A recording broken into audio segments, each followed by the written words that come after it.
Vale. Haciendo grabación. ¿Vale? Bueno, pues buenas tardes. Hoy la idea es, bueno, primero agradecer vuestra asistencia, que estamos de puente, tanto online como presencial. O sea, agradeceros que estéis aquí hoy, que no es fácil. A mí me cuesta y si el tutor me da a vosotros, ¿no? Hoy la idea es simplemente, dar el tema 1 de teoría, ¿vale? Hoy no hay práctica. O sea, hoy la idea es que la clase acabe a las 7, cuando demos el tema 1. Entonces hoy, aunque es puente y tal, pero vamos a una clase reducida. Ya la semana que viene, sí empezamos ya con las prácticas, de 6 a 7 la teoría, de 7 a 8 el inicio de la APP 1, ¿vale? Así que hoy, más relajadito, tema 1 de introducción y demás. Díganme. Buena pregunta. La pregunta aquí en clase si hay que tener ordenado por las prácticas. No. Que si, mejor dicho, el lunes no. Puede que haga falta para la segunda sesión, pero eso yo ya lo explicaré el lunes porque implica una organización. Porque no hace falta que todo el mundo tenga ordenadores, sino unos cuantos equipos para hacer la ficha de grupo. Pero además, como tenemos la idiosincrasia de que las prácticas son online y presenciales a la vez, ya explicaré cómo lo vamos a organizar para que los que estén online lo puedan hacer en casa. Tenemos otros aquí, manteniendo distancias COVID y todo lo demás. ¿Vale? No os preocupéis, yo explicaré, vamos, el lunes no, el lunes no hace falta. Y la segunda sesión de clase, de práctica sí haría falta, pero unos pocos, no todo el aula. Y eso ya yo explico cómo lo vamos a organizar, ¿vale? No os preocupéis. O sea, os parece complicado, pero no, en absoluto. Bueno, o sea, lo he hecho ya 10 años y nunca ha pasado nada. ¿Vale? Bien, dicho esto, bueno, a los que estáis en casa, los que estáis conectados a través del online, recordaros brevemente nuevamente las normas de uso del chat. Yo, pues, por supuesto, cualquier duda que preguntéis por el chat la voy a leer, pero no voy a leerlo de forma automática, sino que voy a ir dando la clase y cuando yo aquí hago una pausa para preguntar al aula, es cuando aprovecharé para leer vuestras dudas. Así que pues, dudas que tengáis en el chat sin ningún problema, pero que, por supuesto, las leeré cuando haga la pausa. Porque si no, no puedo estar acá porque si no, es que me pierdo yo, esto es un lío, esto es un caos, ¿vale? Entonces, podéis preguntar, por supuesto, dudas que tengáis por el chat, pero que le iré leyendo a intervalos, ¿vale? Cuando yo aquí haga pausa, preguntar en clase, ¿sabes? Digo, para que no os agobiéis, si es que no responde automáticamente, porque esperaré a avanzar un poquito la teoría, ¿vale? Explicado nuevamente las normas de convivencia, aquí del aula, vamos a comenzar con el tema 1. Hoy ya entramos en materia. El tema 1 es un tema muy cortito, es un tema de introducción para que empecéis a entrar un poquito en el mundo de la psicobiología, ¿vale? Por supuesto, el PPT que hoy voy a usar en clase ya lo tenéis en el foro, que lleva mi nombre, para que lo podáis descargar, para que queráis. Como dije en primera de clase, todo el material que yo use aquí en clase os pasaré a través del foro.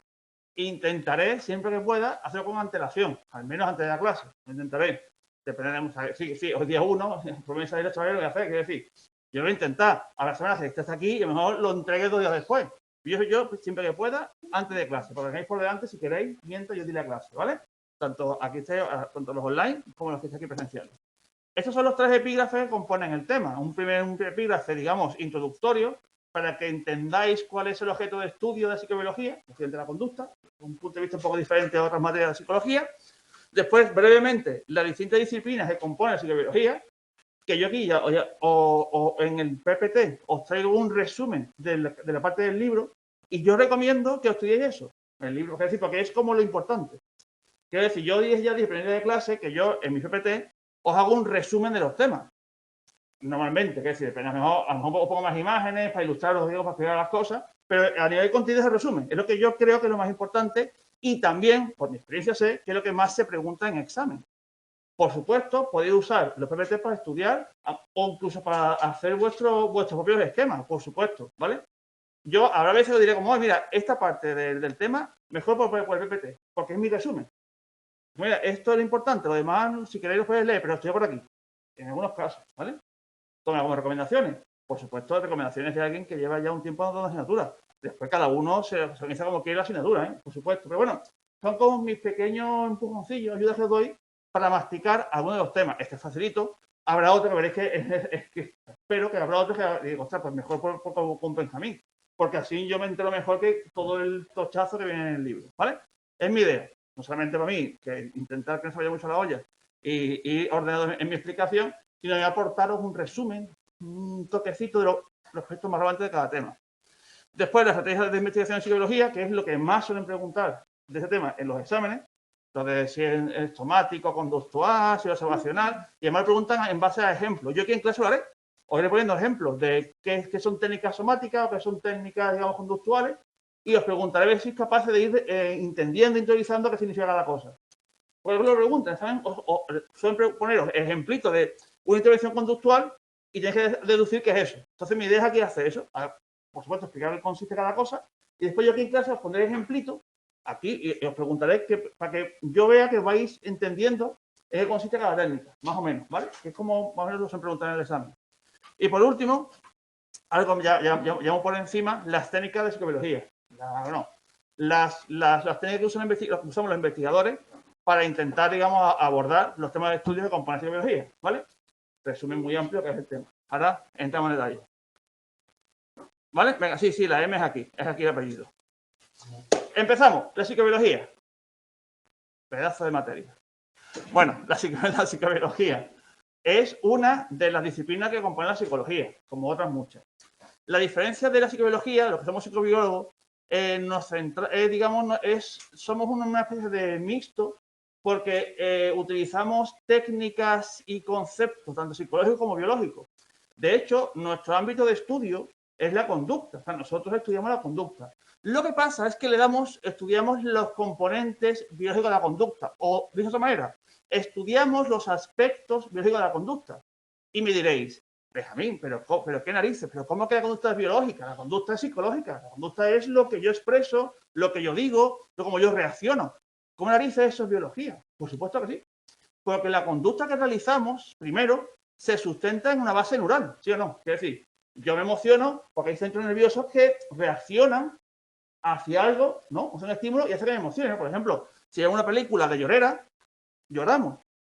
Eso es porque el estímulo, ¿no? La película nos provoca un sentimiento, nuestro cerebro lo procesa y emitimos una respuesta en base a esa estimulación.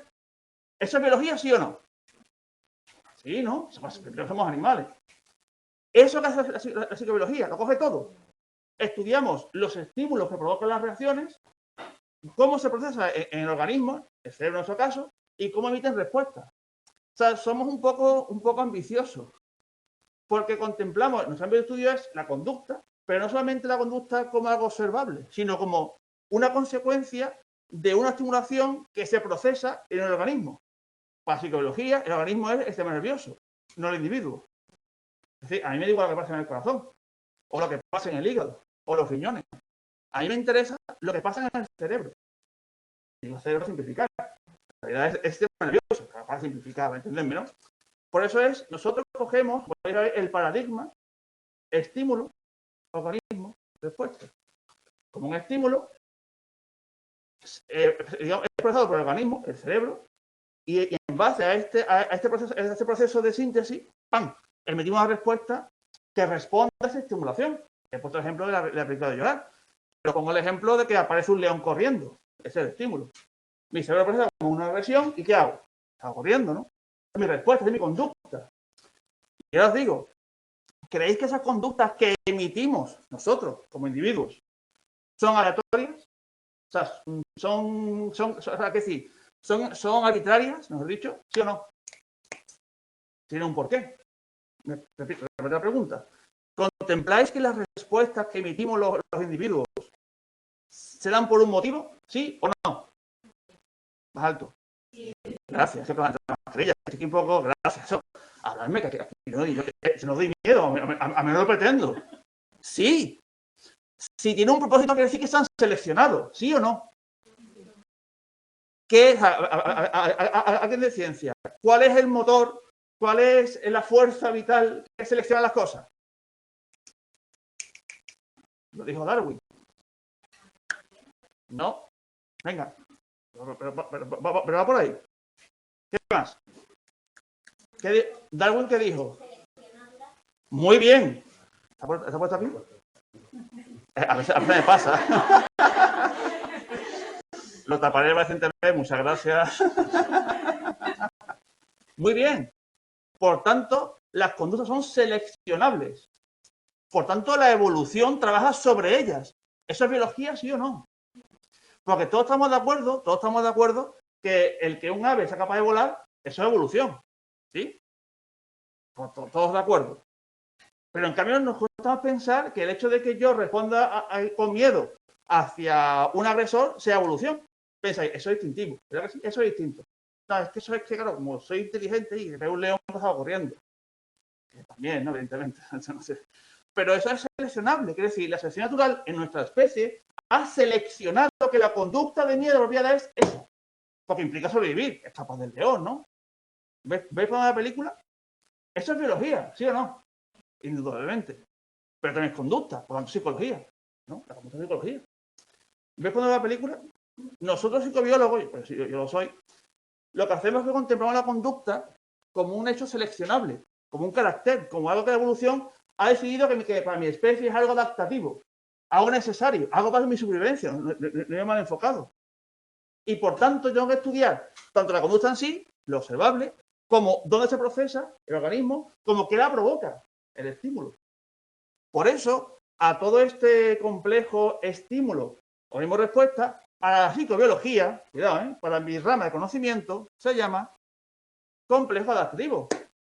¿Por qué? Porque implica se ha seleccionado como una adaptación hacia mi medio, en este caso el medio social. ¿Sí o no? ¿Vamos bien? Más o menos.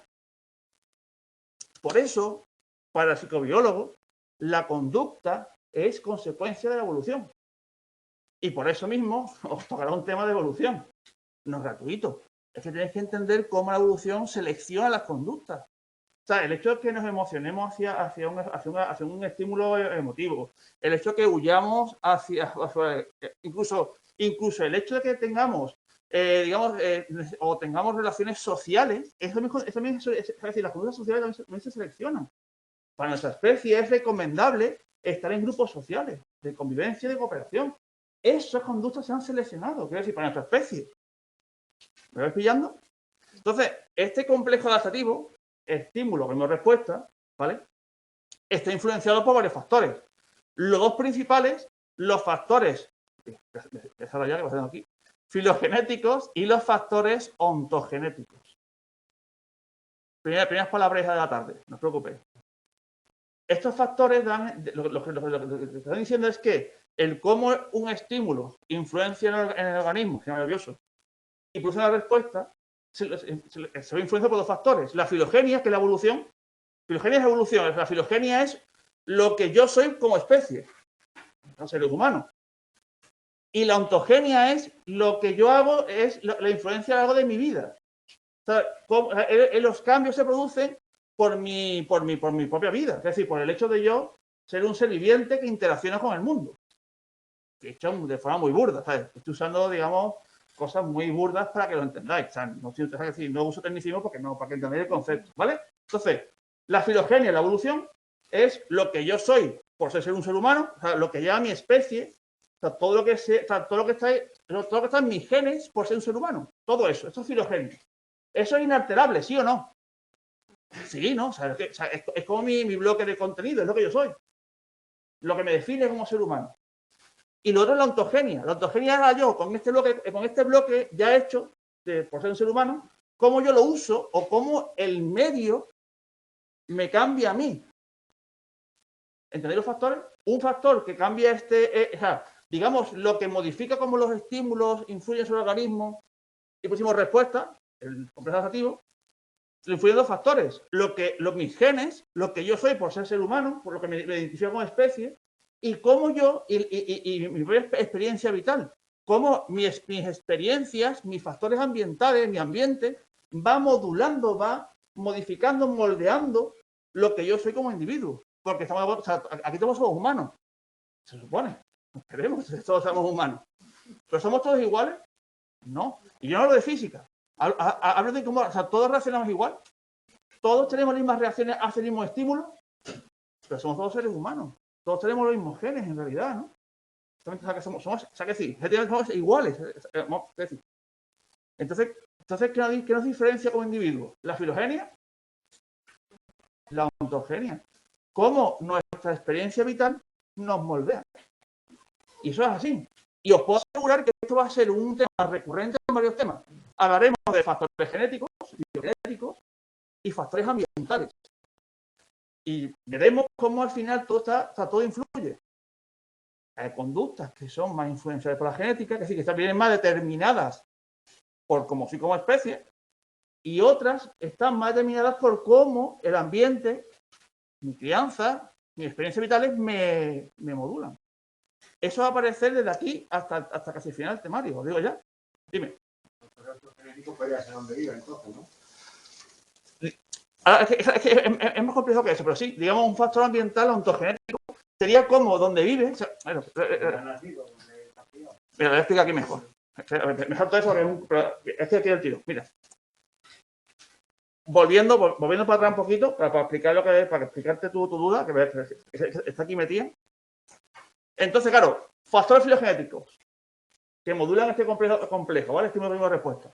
Causas lejanas, claro, causas lejanas porque es la evolución, no es lo que me define como especie. Eso es inmodificable, inalterable. O sea, es lo que es los genes con los que yo parto por ser un ser humano. Pero son causas lejanas, ¿vale? Porque son inalterables, vienen de la evolución. ¿Entendéis eso? Causas próximas, los factores ontogenéticos, que no son los factores ambientales, es la interacción de los factores ambientales con mis genes. No es lo mismo. ¿Por qué? Un factor ambiental que no influya sobre mi gen, no es un factor ontogenético. ¿Entendéis eso? Diré, imposible. No, imposible no es. Hay muchos factores ambientales que no van a influir que no van a influir en cómo mis genes se van a reestructurar, dicho prontísimamente, para configurarme como individuo. Entonces, por ejemplo, el compañero aquí se ha puesto un ejemplo muy bueno.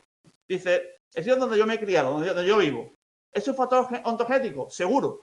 Porque ese factor ambiental, que es el lugar donde me crío, influye gravemente, influye de forma importante, tampoco es muy negativo, en cómo después mis genes se van a expresar, lo veremos en el tema 2, ¿vale? Entonces sí, pero no todos los factores ambientales son factores ontogenéticos, porque un factor ontogenético, repito, es la interacción entre los factores ambientales y mis genes. ¿Entendéis eso? ¿No? Repito, sin problema. Un ejemplo de un factor ambiental que sí es un factor ontogenético. El lugar donde vivo, el lugar donde me crío. ¿Por qué? Evidentemente, mi entorno familiar, social, donde yo me crío, va a influir en cómo después va a influir en cómo se configuran los genes que van a ver mi personalidad. Lo veremos en la práctica. Sí, ¿no? En cambio, yo qué sé, siendo muy bestia en el ejemplo, ¿eh? Este boli es un factor ambiental, ¿no? Porque está aquí. ¿Esto es un factor ontogenético? ¿Verdad? ¿Veis la película? No. O sea, un factor ambiental es cualquier factor que es ajeno a mi genética, ajeno a lo que yo soy, a mis genes, a lo que porto. Por ejemplo, el ejemplo del bolígrafo no lo entiendo, porque si un bolígrafo puede ser un factor ambiental, ¿vale? De la enseñanza de la persona, ¿vale? El simple hecho de que no exista ese bolígrafo afecta a ese aprendizaje. Bueno, sí, claro, por ejemplo, que sí, aquí y ahora me refiero. Sí, pero lo que vengo a referirme es que no todos los factores ambientales se pueden convertir en factores ontogenéticos.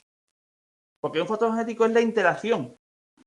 Sí, no es el ambiente en sí, es cómo ese ambiente influye, interacciona con mis genes. Entonces, si el factor ambiental no interacciona, no influye sobre la expresión de mis genes, no modula, no configura, entonces no es un factor ontogenético.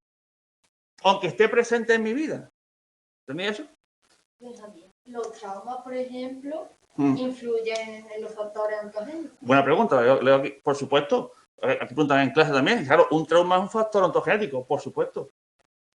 Aunque ya veremos que los factores ambientales que influyen, que se convierten en ontogenia, hay algunos que influyen más y otros que influyen menos. Y hay periodos críticos en los cuales la influencia es mayor. Lo vamos a ver dentro de 5 minutos, pero no queda antes. Pero muy bien. Pero bien, lo vais entendiendo, eso es. O sea, entonces fijaros, ¿qué cambia? ¿Qué es lo que configura mi complejo adjetivo? Lo que yo soy como especie ¿no? Que son los factores filogenéticos, ¿no? Causas lejanas, y mi propia vivencia, que son los factores ontogenéticos, ¿vale? Entonces, todos seres... Uy. Muchas gracias, yo no lo veo. Muchísimas gracias.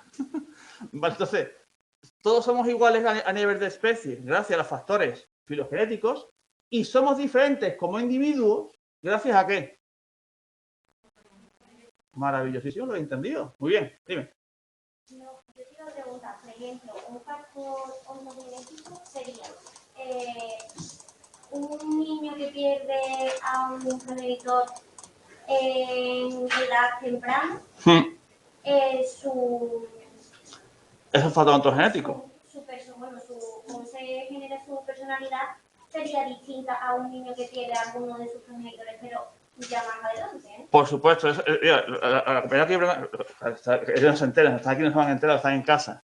Claro, una compañera, claro que perder los progenitores en según qué edad puede influenciar más o menos en su personalidad. Por supuesto, esos son los periodos críticos, por supuesto. No es lo mismo perder a unos padres con 2 añitos que perderlos con 15. No es igual, no influye igual. Porque con 2 años aún se están configurando muchas cogniciones. Entonces el impacto es mayor que con 15 años, que ya en teoría el cerebro está ya más configurado. A nivel ya que ya está más conformado a cómo va a ser tu personalidad, más o menos. Aunque queda el último diagnóstico. Pero sí, efectivamente, muy bien, muy bien. Mira, ya hace una pausa que responde al chat para no dejar abandonado a los compañeros que están en casa. A ver, dice por aquí, no tiene por qué entrar obligatoriamente, ya que puede no estar expuesto a ciertos factores. Efectivamente, eso es. Por eso no todos son ontogenéticos. Muy bien, efectivamente. Dice, es decir, que si el factor ambiental no modifica, no será ontogenético, ¿no? Tal cual, eso es. Muy bien, eso es. Si el factor ambiental no interacciona, no modifica con la genética, no sería ontogenia. Muy bien, oye, muy bien. Entonces la experiencia, por ejemplo, es un factor ontogenético. Por supuesto, la experiencia siempre es un factor ontogenético, claro que sí. Pero es que la experiencia es la vivencia en sí. O sea, la experiencia es muy ambiguo. En realidad, la experiencia es todo. La experiencia es todos los factores ambientales que nos influyen día a día, semana a semana. O sea, sí, evidentemente sí lo es, pero la experiencia es muy amplia. La experiencia es todo. ¿Vale? A ver. Vale, esa pregunta ya. Más o menos sí se escucha, Benjamín. Muchas gracias, menos mal. Dice una duda. Ante un trauma, mira, lo del trauma la pregunta ya. Ante un trauma del trauma en sí o lo provoca el trauma. No, el factor ontogenia, claro, la ontogenia es cómo el trauma afecta. Claro, el trauma es el factor ambiental.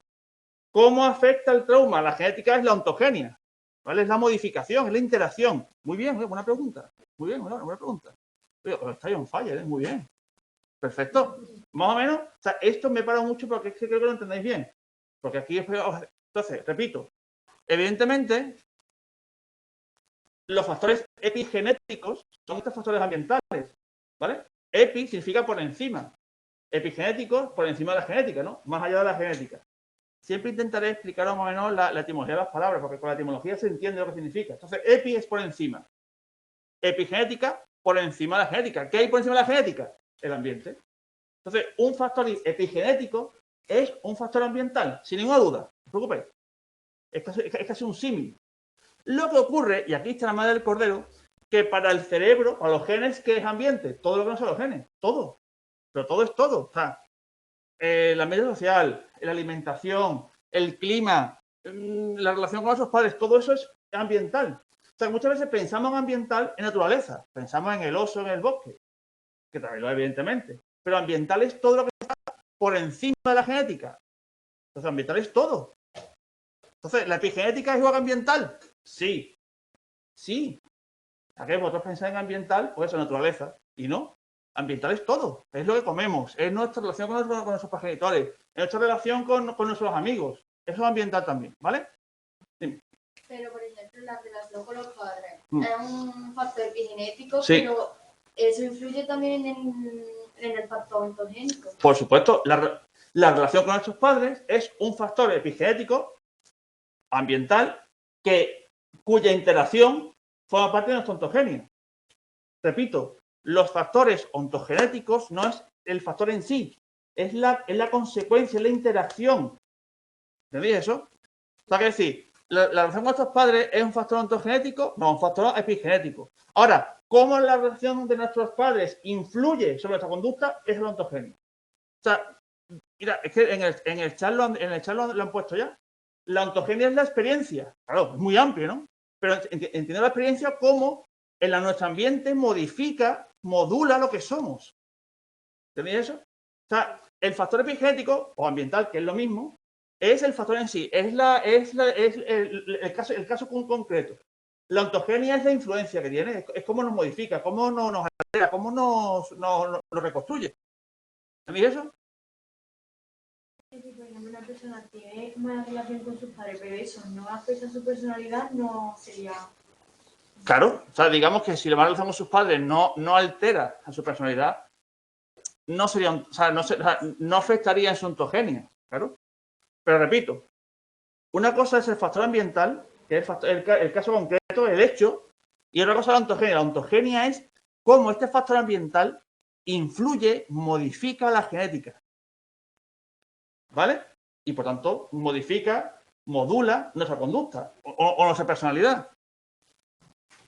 ¿Vale? En el chat creo que ya he respondido, básicamente era eso. ¿Vale? ¿Bien? Más o menos. Entonces, claro, evidentemente, como ya he preguntado con anterioridad, no es lo mismo esta influencia de los factores epigenéticos, ambientales, no es igual en todos los periodos de la vida del individuo. Hay periodos críticos, periodos sensibles, en los cuales estos factores pueden influenciar mucho sobre la genética y, por tanto, sobre la conducta, sobre la personalidad. No me estoy en el mismo saco, ¿vale? Por ejemplo, ¿qué periodo crítico se os ocurre? Venga, en la vida de un individuo. Bueno, la parte prenatal, ¿no? Durante el desarrollo embrionario os aseguro que hay muchos periodos críticos en los cuales cualquier factor ambiental, repito, ambiental es todo, que la madre fume, que la madre tenga estrés, y claro, todo eso es un periodo crítico y puede influenciar gravemente en cómo después se va a configurar ese cerebro y cuánto cómo nuestra conducta. Pero también hay periodos críticos ya en el postnatal. Por ejemplo, de 0 a 2 años ni os cuento. Es decir, las etapas de vida son cruciales. ¿Por qué? Porque son más vulnerables. Nuestro cerebro se está configurando y, por tanto, es más susceptible a estas modificaciones. Es cierto, y por eso lo tenéis aquí puesto, lo de plasticidad neural versus efectos reversibles. El sistema nervioso es plástico. O sea, de hecho, es una sexualidad, lo veremos mucho más adelante, en temas sexuales. Claro, somos plásticos. Está pensado para adaptarse a los cambios ambientales, pero hasta cierto punto. Entonces, siempre lo haremos en asignatura, siempre el nervioso está siempre el balanceo entre soy plástico, pero soy sensible. Siempre está ahí. ¿Por qué? Porque es cierto que de 0 a 2 años somos muy sensibles hacia cualquier cambio, pero somos muy plásticos. Pero cuidado. Claro, somos plásticos, pero nos reorganizamos en base al cambio. Es decir, en un entorno disruptivo, por muy plástico que sea, al final me reajusto ante esa disrupción. Y por lo tanto, nunca voy a tener una conducta de personalidad, digamos, normal. Normal entiendo dentro de lo que viene a ser normal, los morfotipos. ¿Entendéis eso? Entonces siempre el cerebro se está balanceando entre, oye, soy plástico, por lo tanto me adapto a los cambios, pero cuidado, hay ciertos momentos en mi ontogenia, en mi ciclo vital, en los cuales estos cambios, por muy plástico que sea, me van a producir una disrupción. Por supuesto, prenatal, de 0 a 2 años. Y como están poniendo en el chat, también la adolescencia.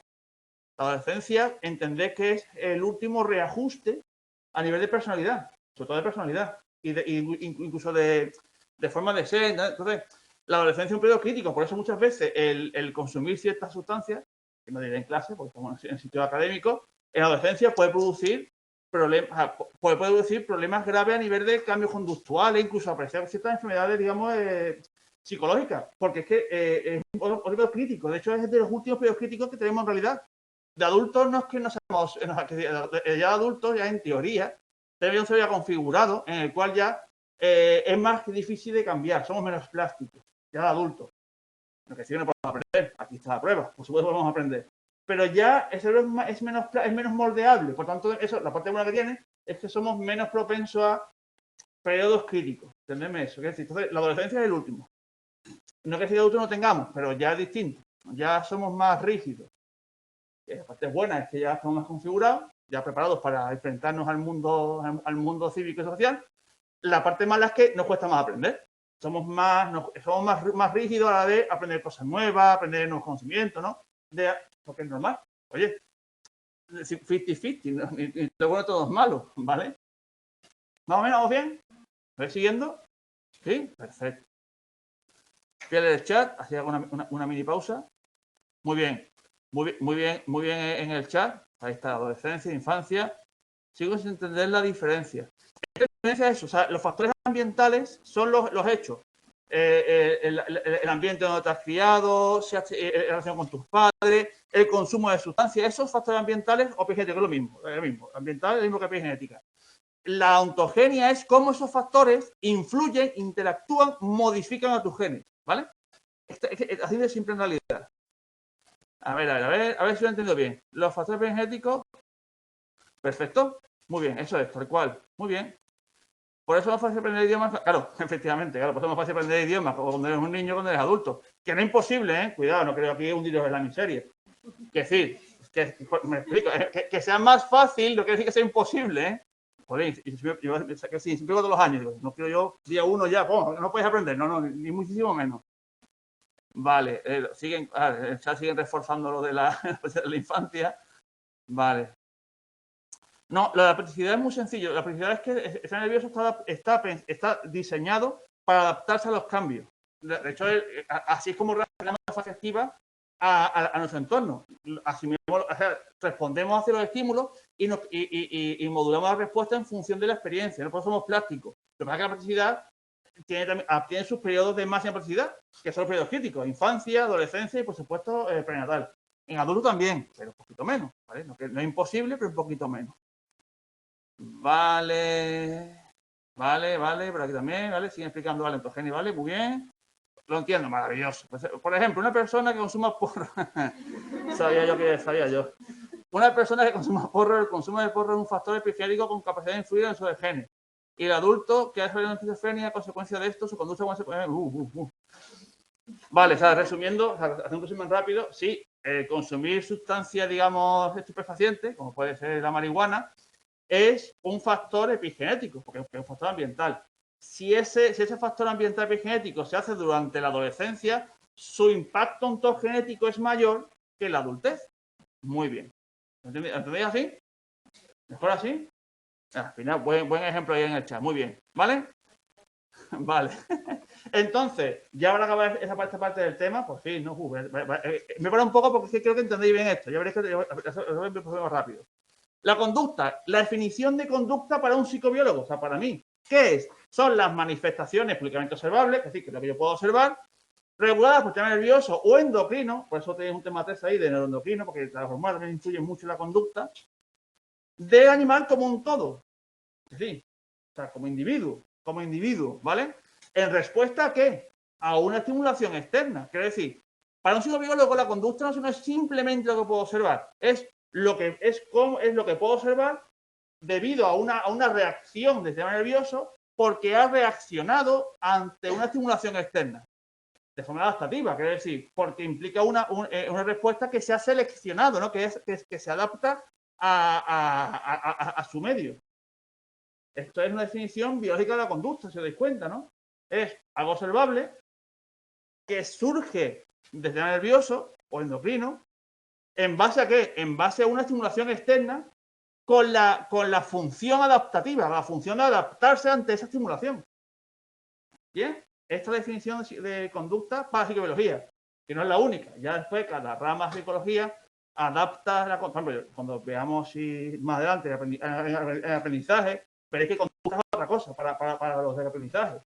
Porque ellos se centran en otro aspecto de la psicología. ¿Vale? O sea, que decir que esto no es incompatible con otras definiciones. Cada uno lo define en función a su ámbito de estudio. ¿Vale? ¿Mejor así? ¿Veis bien? ¿Asustado? ¿No? ¿Está bien? Vale. De uno es bueno empezar con fuerza. Uy, claro, el spoiler.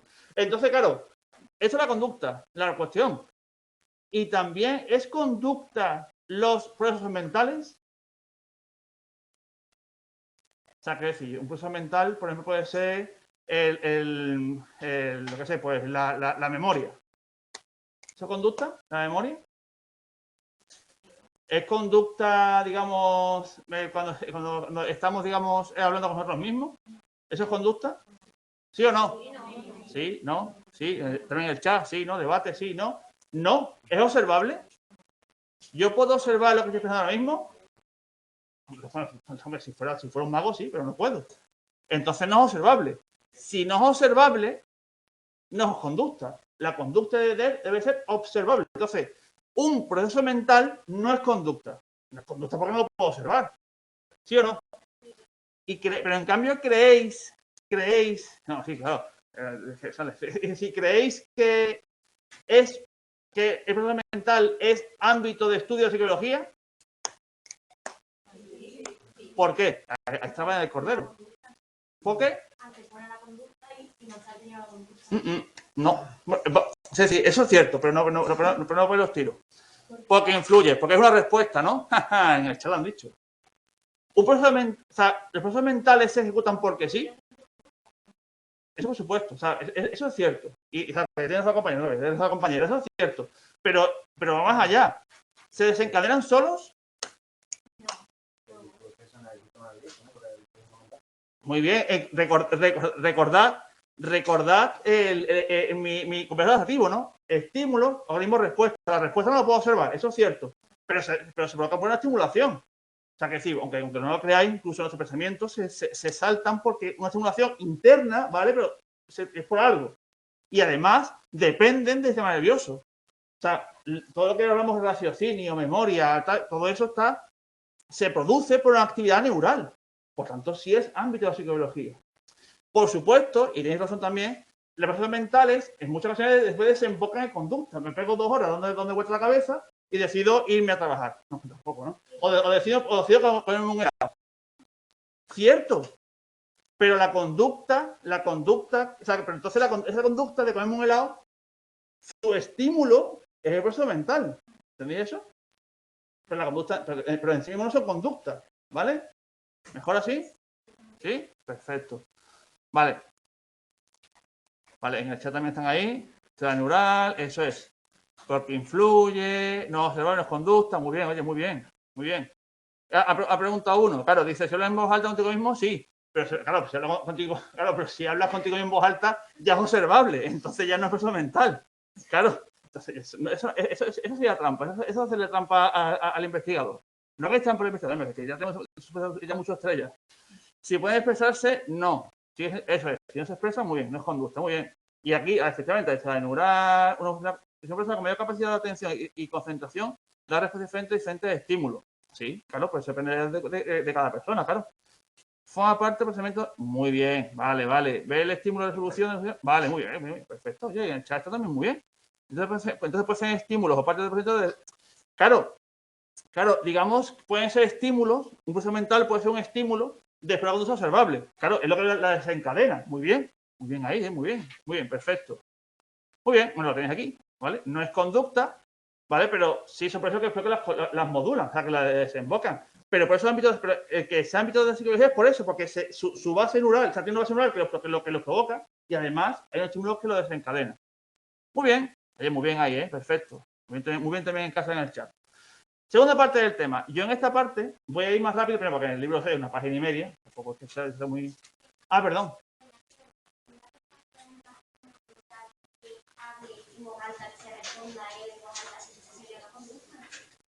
Sí, claro, pero es lo mismo. Pero la respuesta observable no es el proceso mental, es la locución. Claro, es que tener en cuenta que el hecho de hablar, de comunicarse ya de por sí es una conducta.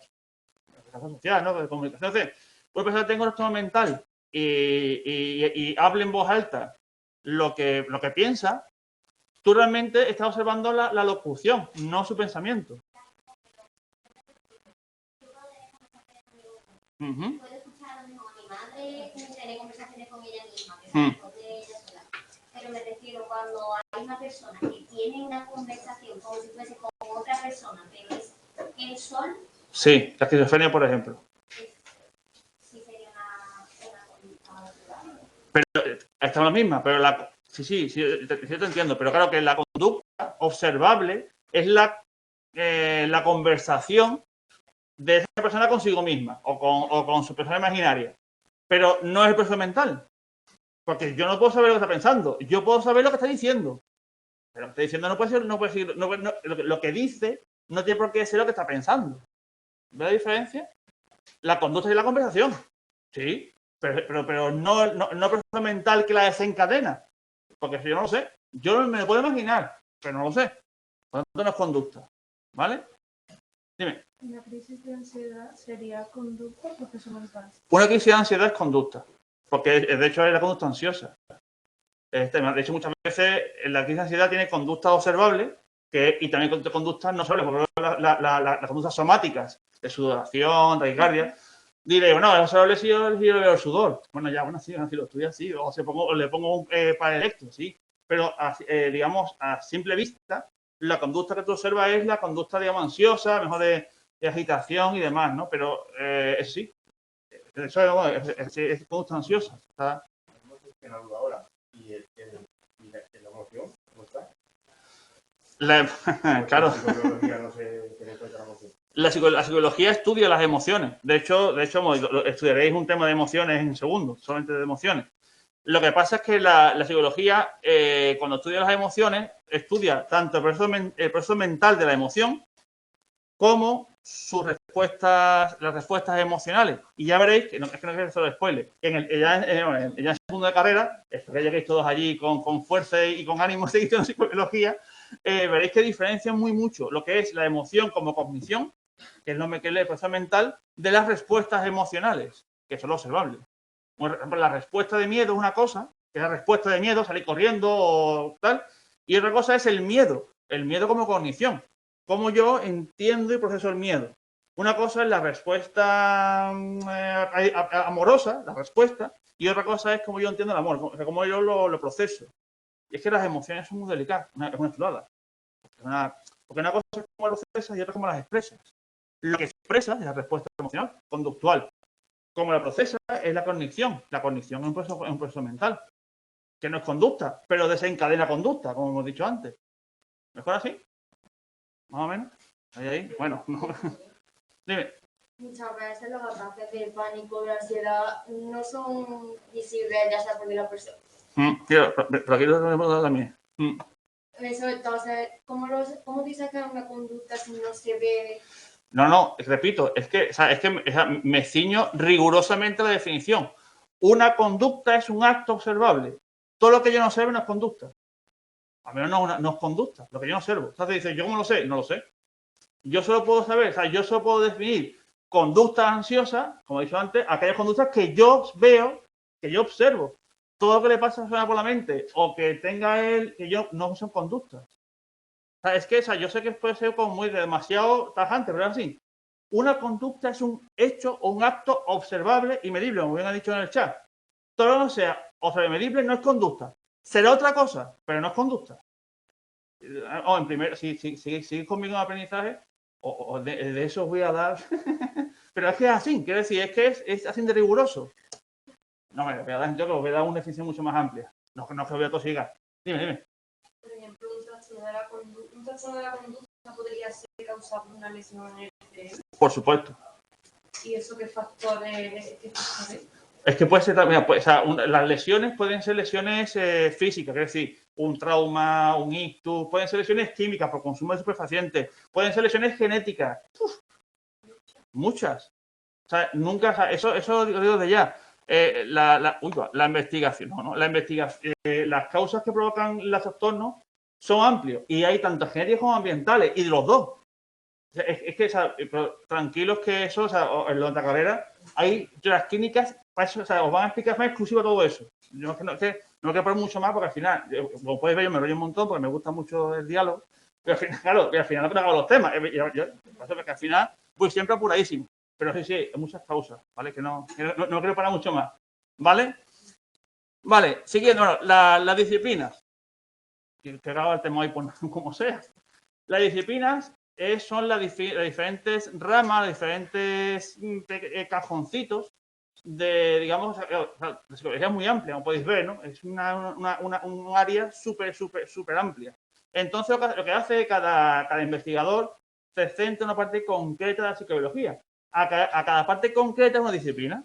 Entonces, en el libro os muestran solamente algunas de estas disciplinas, no todas, hay más.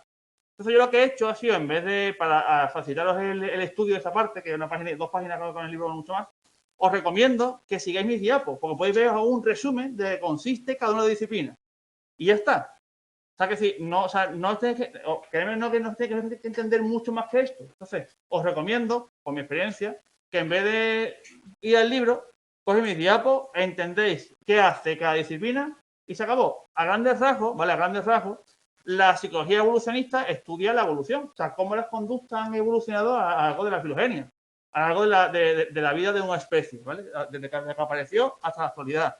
La etología lo que hace es que mediante la observación estudia la conducta. O sea, cómo una conducta observable y medible se adapta como un organismo, usa la conducta para adaptarse a su medio.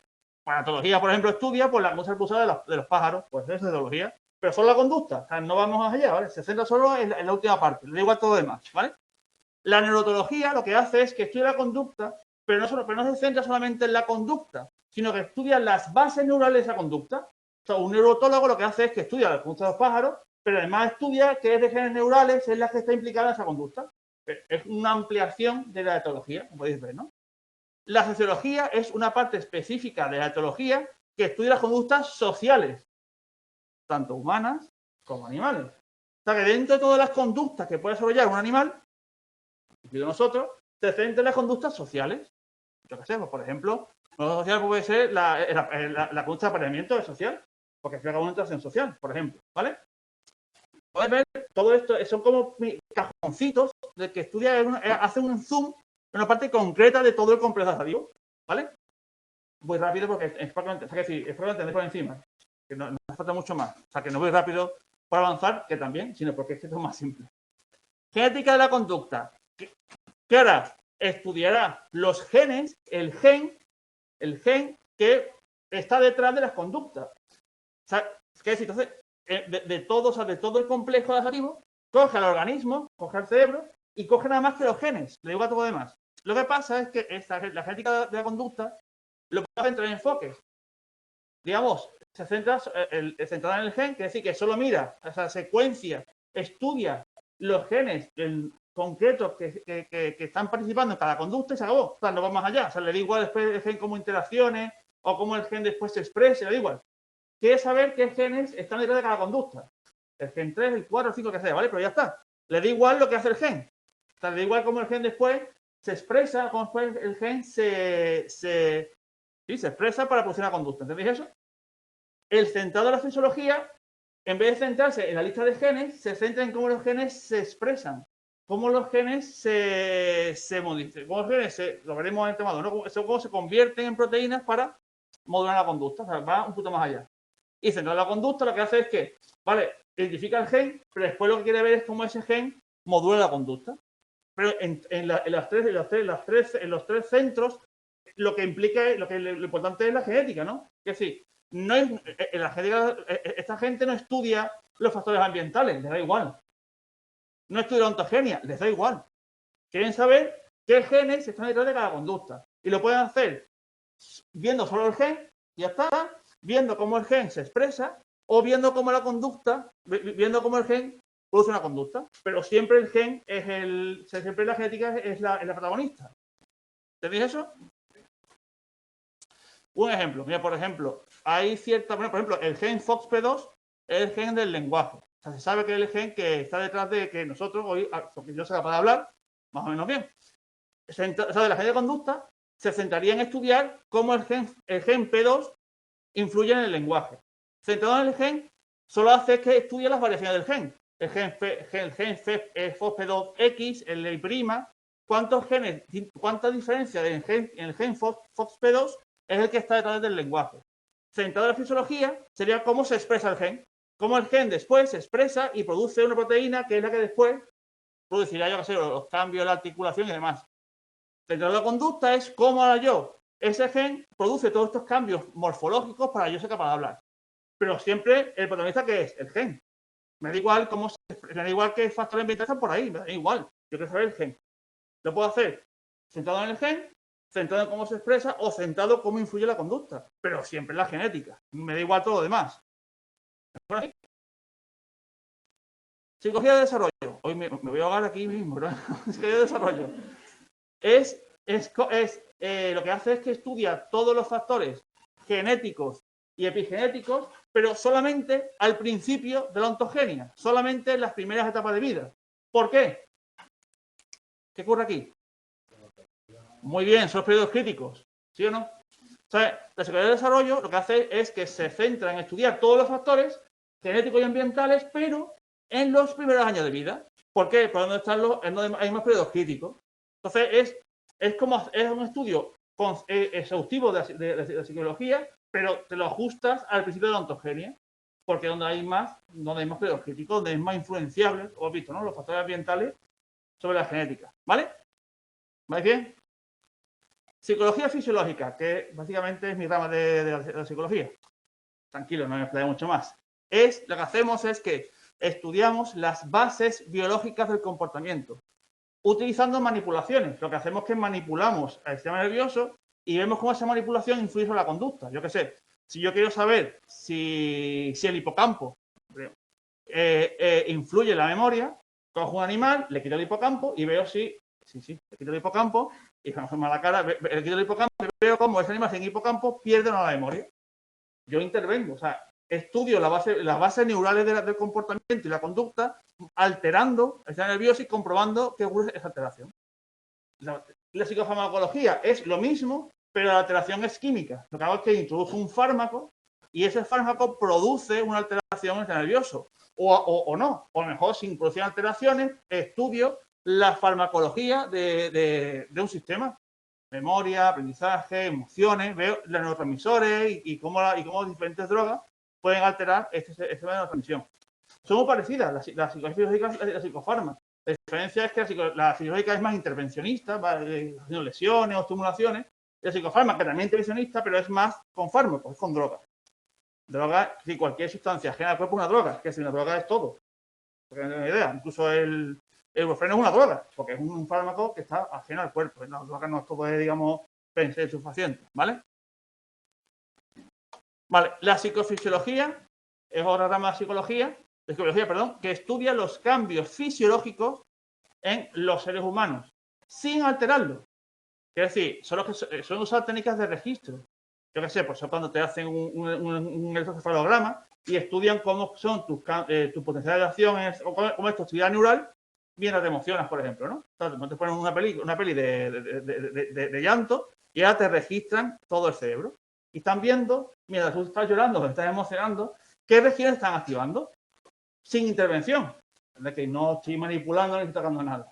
¿Vale? O sea, estudia cómo los cambios fisiológicos a nivel de actividad cerebral están detrás de emociones. Aquí sí puedo estudiar las emociones, puedo estudiar la memoria, ¿veis ya una película?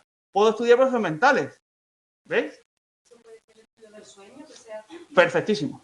Por ejemplo, el estudio del sueño, muy bien, sería una rama de la psicofisiología. Muy bien. Yo he hecho algo de esto, pero no mucho. La psiconeuroendocrinología es la interacción entre el endocrino, el nervioso y la conducta. Esto de hecho, es el tema 13 del temario, ya por abril o mayo. Vale, esto. Cómo las hormonas influyen sobre el sistema nervioso y a su vez sobre la conducta. Por supuesto, lo más obvio son las hormonas sexuales, evidentemente. Pero hay muchas más. Lo veremos, veremos el tema 13. Hay muchas hormonas que su actividad, además de fisiológica, mantenimiento cardíaco y demás, también influyen sobre el cerebro y por lo tanto sobre la conducta. Eso que estudia esta rama. Y por último, la neuropsicología o neurociencia cognitiva. Lo que hace es que estudia ya en humanos, en un contexto clínico, cómo las diferentes alteraciones pueden alterar la función cerebral. Yo qué sé, lo típico de cuando te hacen una lobectomía, ¿no? Por ejemplo, el tema de la epilepsia, te hacen una lobectomía y ven cómo quitar ese lóbulo produce alteraciones en el lenguaje, la memoria o incluso en la propia emoción. Entonces, lo que hace es que estudia a nivel clínico las implicaciones de las diferentes lesiones o daños cerebrales. Si algún día queréis ir clínico, pues esto sería vuestra rama de especialidad. Clínico a nivel de intervención. No, o sea, ya veréis, hay muchos tipos de clínicos. Están los clínicos terapeutas, ¿no? Por supuesto. Pero si queréis ser neuropsicólogos o neuropsicólogas, esta es vuestra rama, la neurociencia cognitiva. porque es el estudio de cómo las lesiones cerebrales pueden alterar las funciones cognitivas. A grandes rasgos, ¿vale? A grandes rasgos. Uf, no. Como podéis ver, por aún más rápido. O sea, todo esto es el inicio. Bueno. Pero no lo suyo, ¿eh? Que no quiero tampoco eso. El estímulo... vale, esto con el estímulo... Vale, el chat. Lo de... Uy, ¿se han ido? Vale, voy a ver un puto chat, ¿vale? Para no dejar abandonado a la gente que está en casa. Pues entonces pueden ser estímulos a partir del organismo, ¿no? Bueno, digamos sí, claro. Es que estímulo es todo lo que nos hace el cerebro, es decir, cualquier evento que no depende directamente de la genética es un estímulo. Claro. Eso es todo por encima de la genética, epigenética. Para que sea conducta tiene que ser repetitiva ante un estímulo. No tiene por qué. Hay conductas que no siempre realizamos la misma conducta ante el mismo estímulo. ¿Por qué? Porque la experiencia a veces hace que cambiemos nuestra forma de reaccionar ante el mismo estímulo. O sea, repito, mientras sea observable es conducta. O sea, en serio, no os compliquéis. Todo hecho observable es conducta. Lo que no sea observable no es conducta. En serio, es así de claro. Vale, ahora sí. Vale, se ve medible. Vale, se lo he visto ya. Vale, más o menos. 3 horas por semana hablo una. Ahí me lo vas a decir. Toda respuesta, entonces, conducta. Toda respuesta es conducta. Si es observable, sí. Eso, mira. En el chat se le ponen entre ellos. Qué maravilla. Oye, muchas gracias a los compañeros del chat que os ayudáis entre ellos. Muchas gracias, ¿eh? Vale. A ver, apuntes. No, es que no, yo sé que hay apuntes por ahí circulando, pero yo no los recomiendo. Yo os recomiendo que ustedes por el libro, porque los apuntes son subjetivos. Entonces, os tenéis que fiar de quien ha cogido el apunte. Como de que el que haya cogido el apunte no sea muy bueno, os hace un lío. De hecho, ya me ha pasado unas veces que me dicen cosas que vienen en los apuntes que no son de verdad. Yo os recomiendo que estudiéis por el libro y que hagáis vuestros propios apuntes ajustados a cómo estudiar. ¿Vale? Todo lo demás es meternos en un lío, créanme. Las ideologías sí. Claro, es que, vamos a ver, objetivo, es que todo lo que implica investigación debe ser objetivo. Debe ser objetivo, pero está en el investigador o la investigadora ser objetivo, que es decir, no concurrir porque al final todo es interpretable. Entonces, el objetivo depende. Vale, ya se van ya. Qué bien. Bueno, pues nada, se van. Mi experiencia por segundo año, el libro de principio a fin, efectivamente. Vale, gracias por todo. Bueno, lo dejamos aquí, ¿sabes? No puedo acabar el tema. ¿Sabes? Yo, como podéis ver, ¿sabes? Muy rápido. No os preocupéis, lo que queda ya del tema, nos queda la última parte, que es la parte de las técnicas. La semana que viene acabamos el tema 1 por lo criminal y ya empezamos el tema 2, que es el tema de genética. ¿Vale? Ya empezamos ya con materia. Entonces, intentaré por todos los medios subir antes del lunes el PPT de todo el tema 2. El tema 2 es largo, ¿vale? Es un tema largo. Entonces, si por lo que sea, silencio, si por lo que sea, después, silencio por ahí, por favor, gracias. Si lo que sea, yo digo que intentaré subirlo esta semana. Si lo modifico, lo diré. Mira, al final lo he modificado, este es el nuevo, ¿vale? Pero en principio no. Intento ya programarme todo el tema resumido del tirón, ¿vale? Siento no llegar al final del tema, pero es que esto es... Pero al final siempre llego al final de los temas, ¿eh? Siempre llego. No sé cómo lo hago, pero llego. Nada, nos vemos la semana que viene. Ya empezamos las prácticas, ¿vale? La semana que viene, a las 7 de la tarde, empieza la APP 1, ¿vale? Bueno, pues tengáis un buen día festivo, pero puente no hay.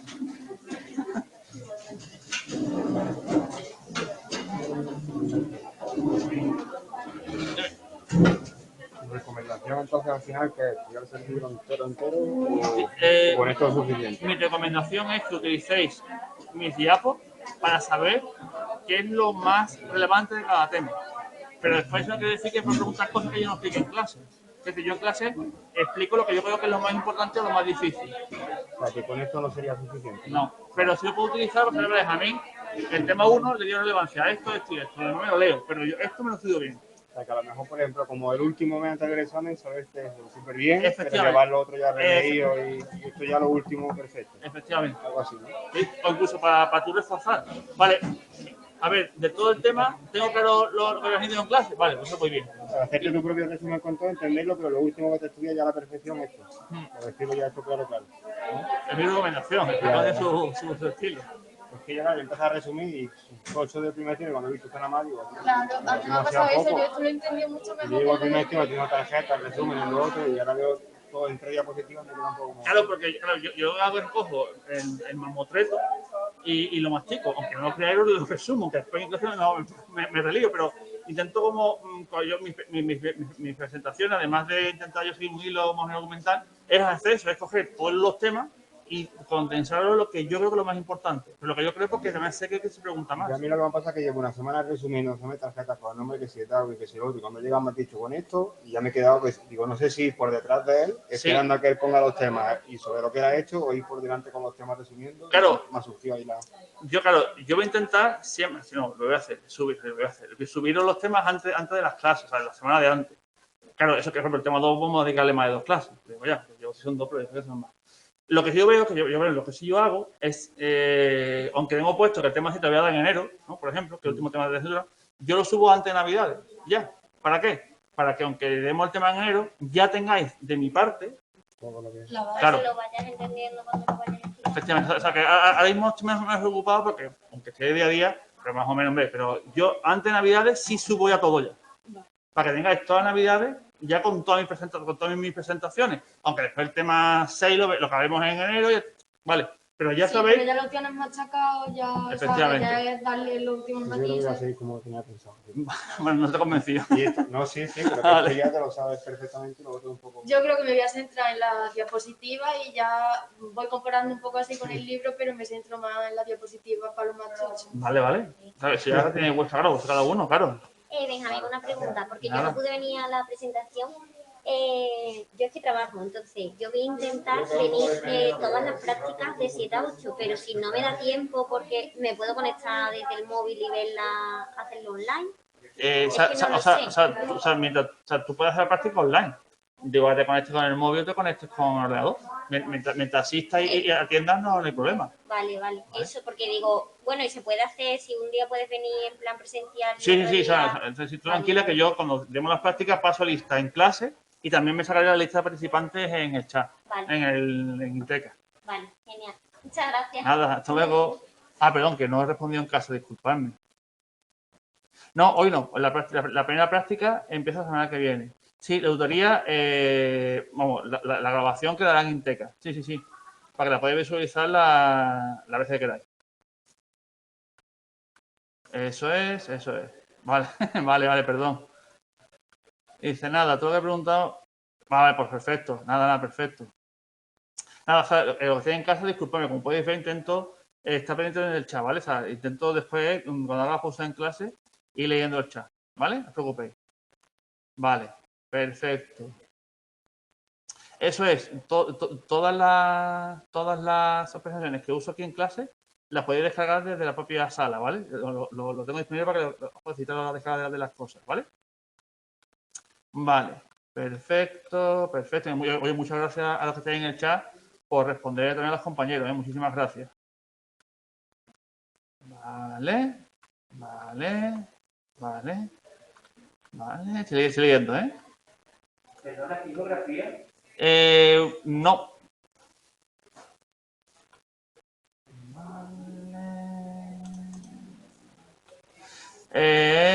Vale, de nada.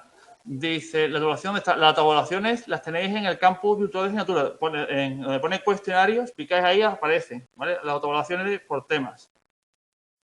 Vale, no, las grabaciones no expiran. Creo que están todo el curso disponible, hasta septiembre, vamos. Sí, la clase queda grabada. Sí, las prácticas se pueden hacer o presenciales o desde casa, como queráis. No hay que avisarme, simplemente asistir el día de la práctica, que empiezan la semana que viene, ¿vale? De nada. Bueno, pues nada, ya también me pido de la gente del chat, nada, lo dicho, que paséis un buen día de festivo mañana y nos vemos ya la semana que viene, ya para acabar el tema 1, empezar el tema 2 y ya empezar con las prácticas, ¿vale? Nada, a vosotros. Y disculpadme si veis que leo lento el chat, pero oye, que estoy pendiente, que estoy yendo a la clase, tengo un ojillo en el chat. No, ningún material. Ya todo documento para la práctica, yo lo pasaré por el foro y explicaré cómo tenéis que utilizarlo, ¿vale? No os preocupéis por eso. No os preocupéis, ¿vale? Ya el lunes ya explicaré cómo son los archivos, todo lo demás, ¿vale? Pues nada, Lo dicho, que tengáis un buen día festivo. Nos vemos la semana que viene. Adiós, adiós.